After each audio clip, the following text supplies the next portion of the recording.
I would see him, I would think his gift to be able to go wherever a person wants to go and have the ability to be able to breathe. Kol hanashama kol neshima u'neshima. Every breath we take is a tremendous chazdei Hashem. That's the Pesukah de Zimra. And that's the reason why we say Pesukah de Zimra, so much of it. Because we have to internalize this yisoid that everything that we have is from HaKadosh Baruch. He'emanti ki adabir. That's the reason why in the Shemona Esrei we have to say each of the different bakashas separately. We ask for refuah, and we ask for das, and we ask for panasa, because when a person mentions each of the individual requests, it instills a certain level of emunah that a person feels that everything comes from HaKadosh Baruch. These are the tefillahs that we say every single day. But the truth is, just as importantly, is the tefillahs that we have the opportunity to say in between the tefillahs in Shul. The Shlach Kodesh writes, Kol yochid v'yochid mechuyev lehispalel Hashem yizbarach ezet tzarach hatzarach loy. Every need that a person needs, we're mechuyev to daven. Val kol esek ve'inin yispalel Hashem yizbarach. People make a mistake. They think that the only concept of tefillah is to come into Shul and daven when there's an inyan of the tefillah in Shul, Shabbat, Mincha, and Meir. And the truth is, it's not so. Because the Gemara tells us, Rabbi Yochanan said, Halavai shalom yispala b'chol yayim. The Anshe Knesset Agdayla did us a favor. They were masadeh the tefillahs so that we have the perfect text.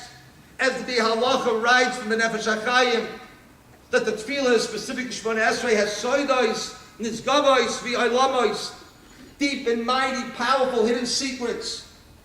Can you imagine a text, you come to the Melech Malchei Amlochim, and we have a text to say that was written by the Anshe Knesset Agdayla. There was a Kedem 120, the Kama Nevi'im, and they knew the Yosef. They knew your problem and my struggle. They knew your difficulty and my own situation. And they imbued in the words of the Tefillah and the Shemona Esrei the ability to overcome all obstacles and issues, to be able to resolve all problems. That's a tremendous koyach tefillah. But that simply means that during those times we have the winning text. And what about all the other times?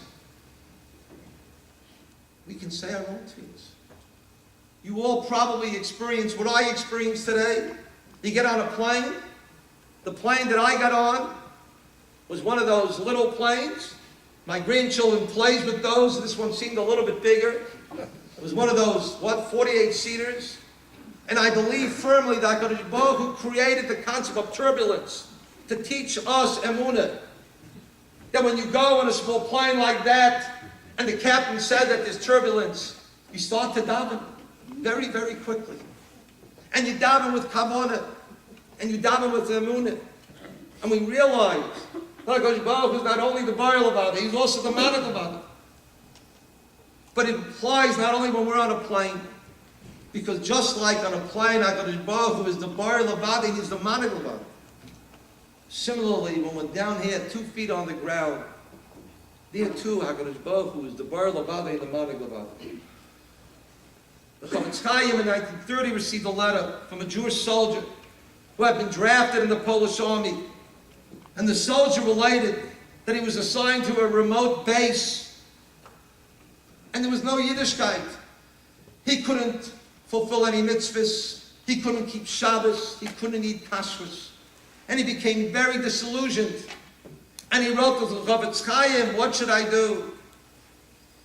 So the Chavetz Chaim wrote him back, if it is impossible to keep Shabbos, if it is impossible to eat kosher, if it's impossible to daven with the minyan, said the Chavetz Chaim, there's one thing that you can and must do.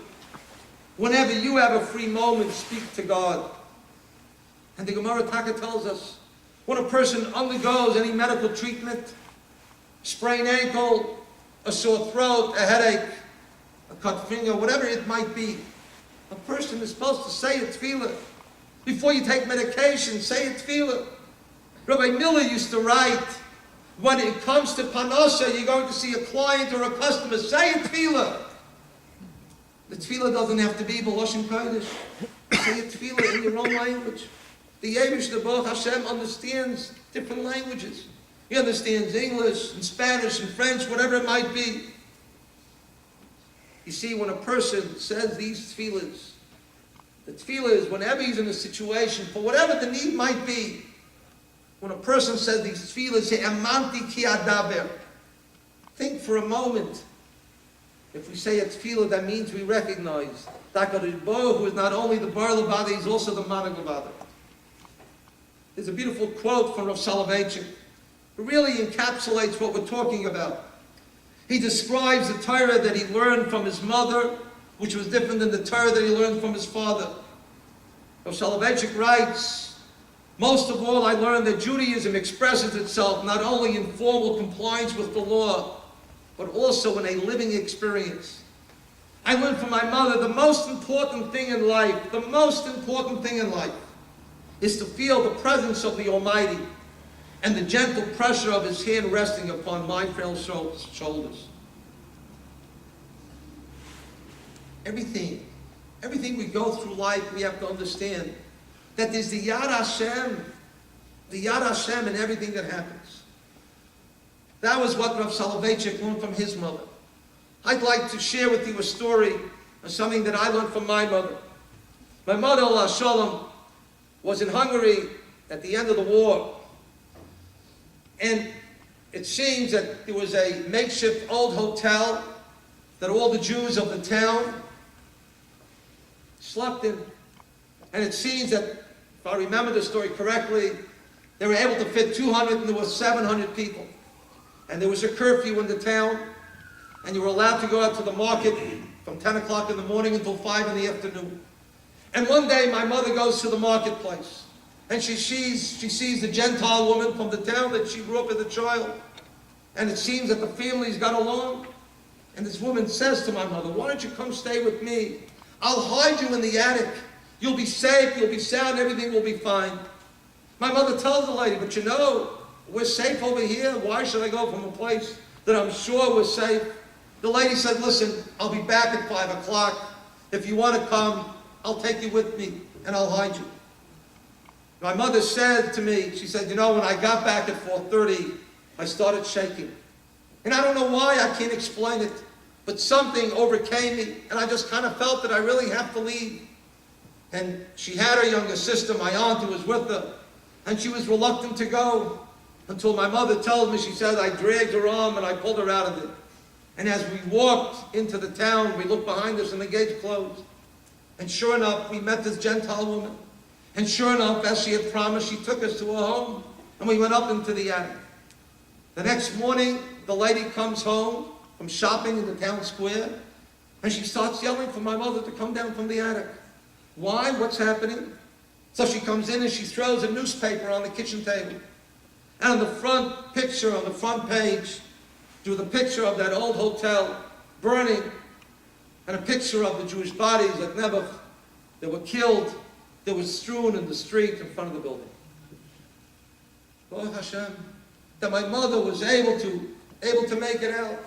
And when I asked her, and I used to say to her, what compelled you to leave? How did you know? It's a question of life and death. Baruch Hashem, you made it. What compelled you to make that fateful decision?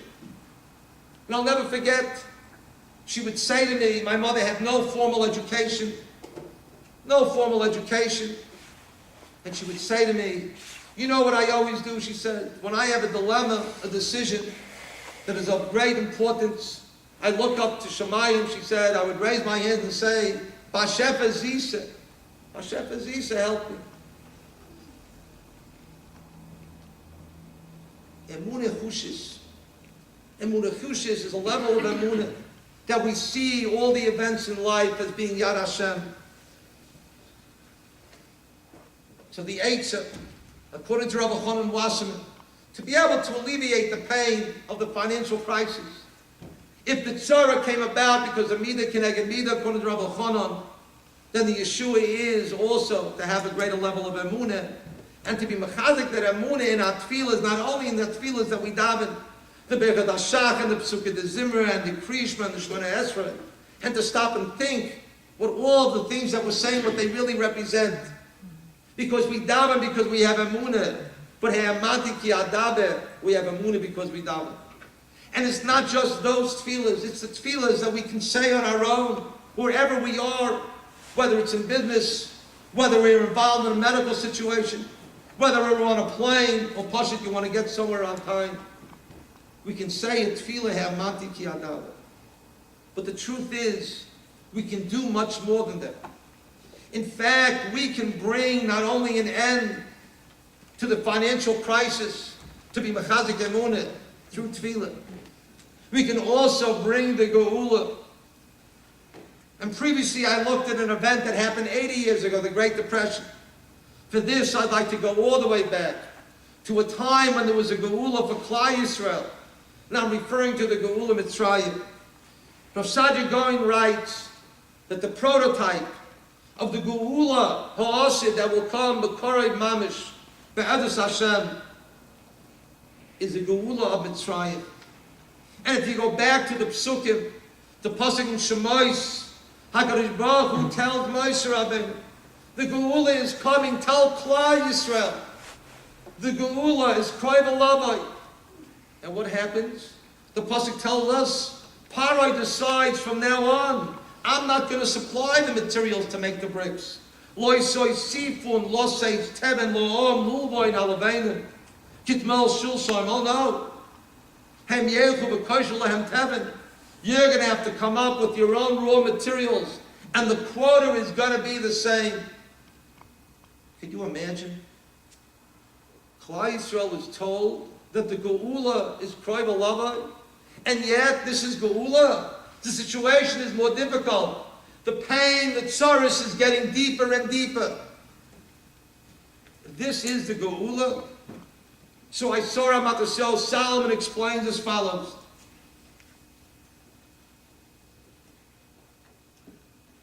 Klal Yisrael was not being punished at that time. You see, when the geula is mamish, kroy v'lavai, and we're a little bit short, HaKadosh Baruch Hu wants us, HaKadosh Baruch Hu wants us to reach, to rise above, to be able to do something unique, something that will give us a tremendous push, because the threshold of the geula is so close. And I'm not here to prognosticate. The Rambam said this is not for us to go into the cheshbon, but on account from all the simanim, the geula is kroy v'lavai. We're in the Achros Hayomim. Says Ramat Solomon, HaKadosh Baruch Hu gave Klal Yisrael the key to their geula. And HaKadosh Baruch Hu made the situation more difficult for them. Because when the tzaras becomes more difficult, what does the person do? He reaches up with tefillah. And the level of tefillah is a more qualitative tefillah. Because the person realizes that it's only Yeshua comes from HaKadosh Baruch Hu. You know the way it works. When things are Baruch Hashem fine, we get complacent, become lackadaisical. We lose our focus. Things are good, Baruch Hashem. Yeah, the Eibush is involved. But it's an emunah sickness. When a person has the experience that there's only one address for his Yeshua, it's something that he experiences, an emunah fushis. It's something that he knows deep in his heart. But Ramat Yisrael went one step further. Besides tefillah, when other members of Klal Yisrael are in pain, we need to feel their tzarah. It's the yesod of Achdus. It's the yesod of Achdus. Because Achdus together with tefillah are the keys to the geula. Imagine if we would have the instructions on how to end all the suffering in the world. Imagine if we would have the instructions on how to bring peace and harmony, shalom and achdus to all of mankind. Imagine if we would be given the instructions on how to end jealousy and sinas chinam and anger, resentment and akvodah. Imagine if we would be given the instructions, literally, how to build the Beis HaMikdash. Tefillah and Achdus. We know what tefillah is. We've just spoken about it. But what exactly is Achdus? You know, sometimes we tell our children, listen, no fighting, I don't want to hear any machlokes, just get along. Is that Achdus? Is just getting along, is that really the yesod, the quality of Achdus that can bring the geula? So if you take a look in the Torah, you see that Achdus is more than just the absence of machlokes. We know that this one day of the 7 days of creation, but the Torah does not write the word ki toiv, and that is the second day that the world was created. We all know that the heavens were created on the first day, and everything was in a state of flux. And on the second day, HaKadosh Baruch Hu said, Yehi Rekiya b'Torach hamayim. There should be a firmament in the midst of the waters, and let it separate between water and water. And the Medrash tells us, you know why it doesn't say ki toiv on the second day? Because ki toiv, the second day was a day of machlokes, a day of kirud, water separated from water. And when you have machlokes, there can't be toiv. But the truth is, it's more than that. The Meshav Davar writes, listen to his lashon. He writes that the reason why he doesn't say ki toiv and hamachlokes sheyu l'kiyum shalaylam, when the world was created on the second day, ain't by ki toiv. Machlokes sheyu li'arvuvay shalaylam, malachas kama v'kama is not toiv.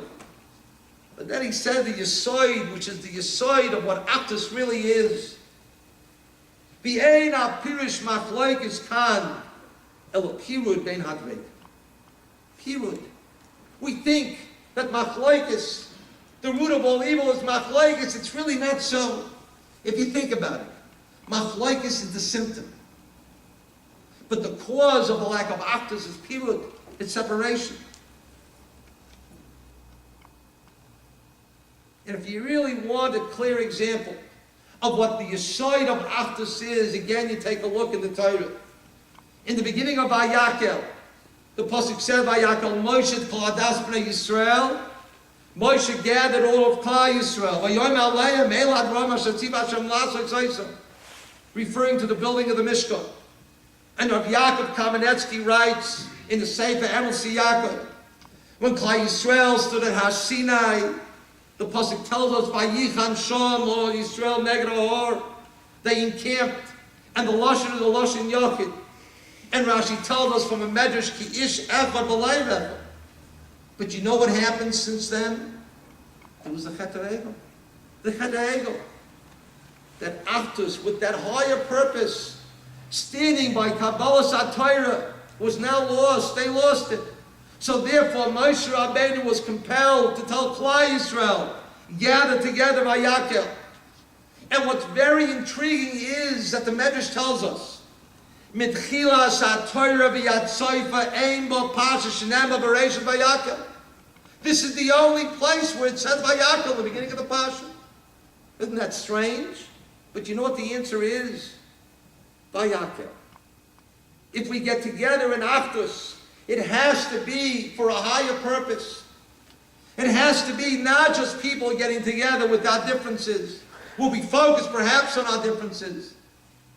Achdus really represents getting together with a focus and a determination to go to the next level of Ruchnius. Rabbi Gedalia Yeshua writes, Kol ha'achdus bolahem, why? Mishum sheniskarvu liyavim shabash hamayim. Like Kabbalas HaTorah, Klal Yisrael came close to HaKadosh Baruch Hu.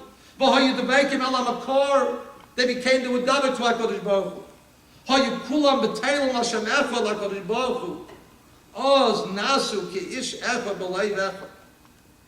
And if you think about it, they just went through the Chet HaEgel. And yet, 50 days later, Kabbalas HaTorah, how is it possible? How is it possible to achieve such Achdus at such a high level? So again, Rav Shor writes, V'eiche givu matan Torah dar gedush al avdusay hel ayidei ha'avodah shel chamishim yoyim she'echinu atzmon v'nizdaku ad asher zochu liyot b'Achdus.